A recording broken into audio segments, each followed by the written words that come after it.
Hello, uh, fellow warm-blooded bipeds. Um, it is March 7th, 2023. It is about quarter of 4 in the afternoon. I was hoping to get a afternoon or later in the afternoon jet takeoff from Chester County Geo Carlson Joe Carlson Airport, but there seems to be very little activity. So, doesn't look like we can put anything up today, unfortunately. It's good. It'd be interesting because the wind is a steady 20, gusting to 30 knots, and it's coming out of the northeast. No, well, the windsock is turning around west. The windsock is spinning around on the pole. Pretty sure it's out of the west though, so it would take off right over the top of us. If the wind is from the east, then we'd be looking for somebody to land, which means I got to keep. It's mostly out of the west. So,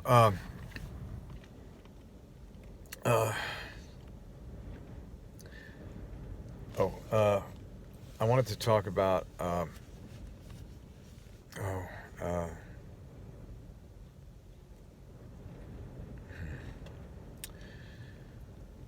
Well, I hope to move, and I don't know how I'm going to do that. It's beyond my resources right now, and so I'm going to wait probably somewhere between 10 and 12 months if I'm going to have a shot at moving. But, you know, Bob Lucas, the financial advisor that's on YouTube, he predicted this whole thing. Like what's happening right now in the stock market, he predicted it completely, move by move. It's amazing. The horrible 2022, especially at the end of 2022, and he got out. He was on YouTube saying, "I'm getting out." But for me, it just didn't seem like Bitcoin had a good enough run to get out, and I wasn't worried about Tesla. Well, both of those assumptions were viciously incorrect, and I didn't have any insurance in place. I still don't have any insurance in place because to buy puts you have to have cash, and I'm short of cash. I've got money in my IRA, but I don't want to use that.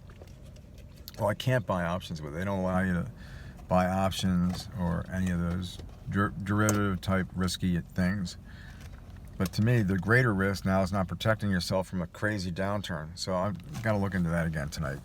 You're going to need $5,000. Like if you're going to open an option account or a short selling account, you need to put $5,000 in there. And make no mistake, you could lose that. But if I bought options in Tesla puts to protect me from the downside, it's got to be a comforting feeling. And I've got to look into doing that, but I got to get my hands on $5,000. I mean, I could take the money out of my IRA, but that increases my tax exposure, and I already took a significant amount out of my IRA this year to pay off my credit cards. So it's one of those things. It's an unusual kind of thing.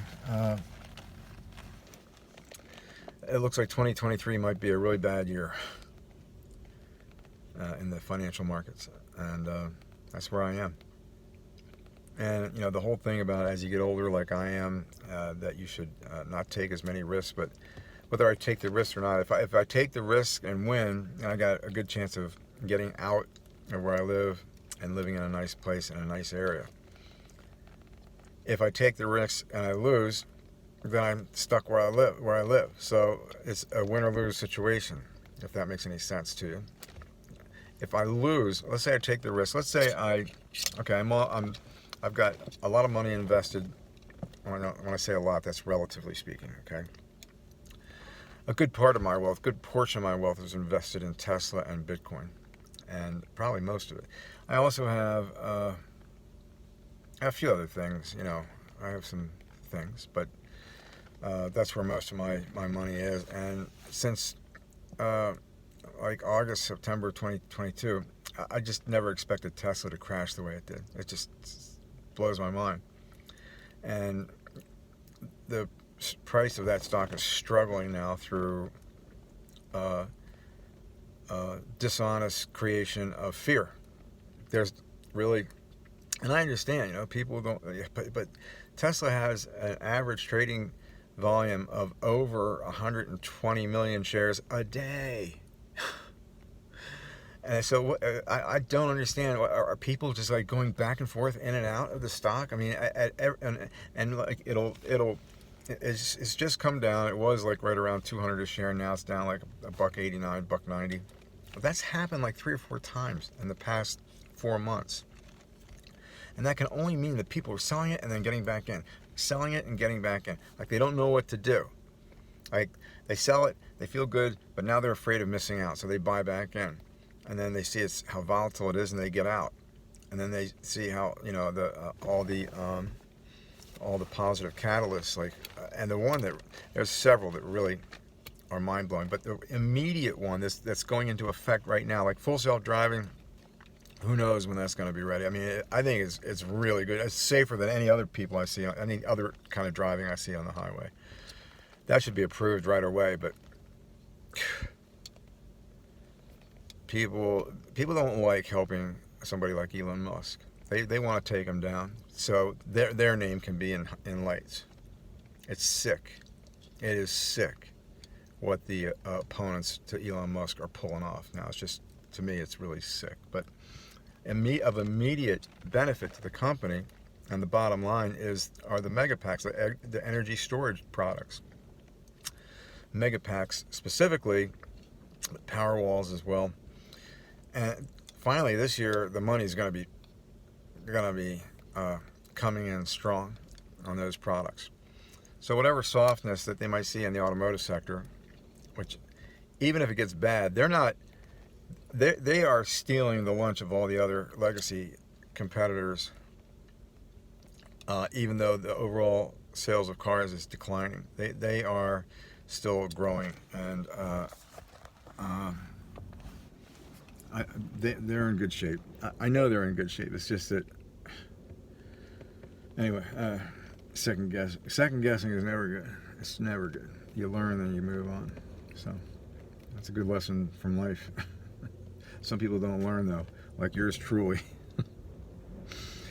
Anyway, so my dog has been very active today, haven't you, Harvey? You want to say hi to everybody? Want to say hi? Hey, you say hi to everybody? Want to look at the camera? Huh? No?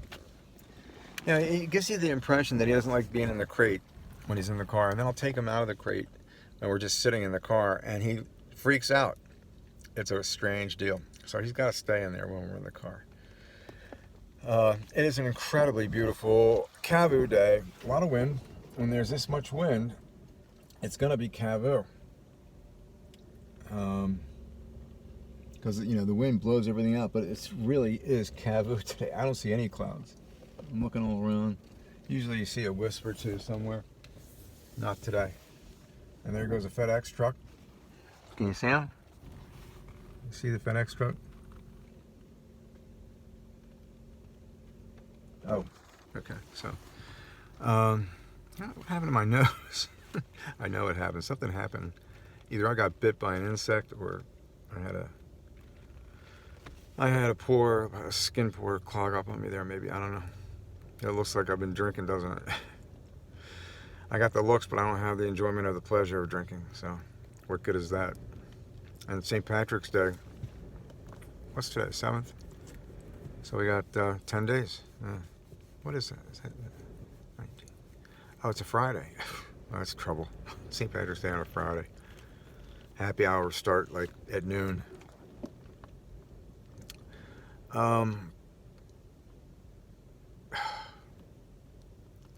Yeah, I'm in a strange place personally. It's just like, it's really strange.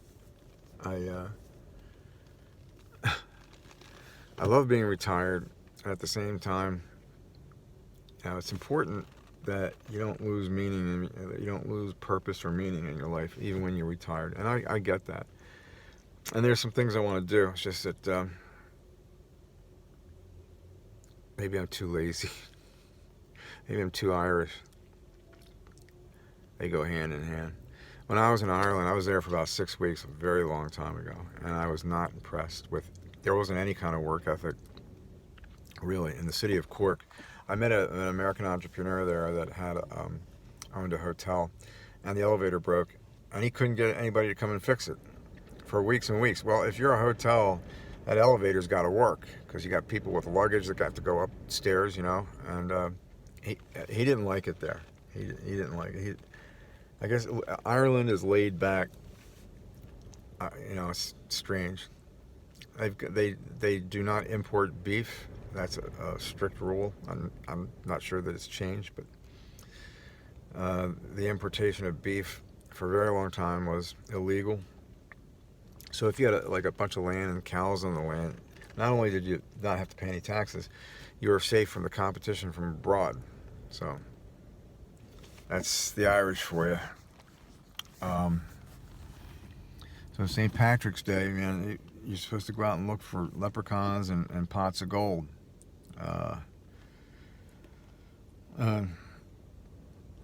I don't think the Irish, the pot of gold thing is it's like a story to them. It's not even steeped in reality of any kind, because the Irish can't hold on to their money. My father was a hardworking man.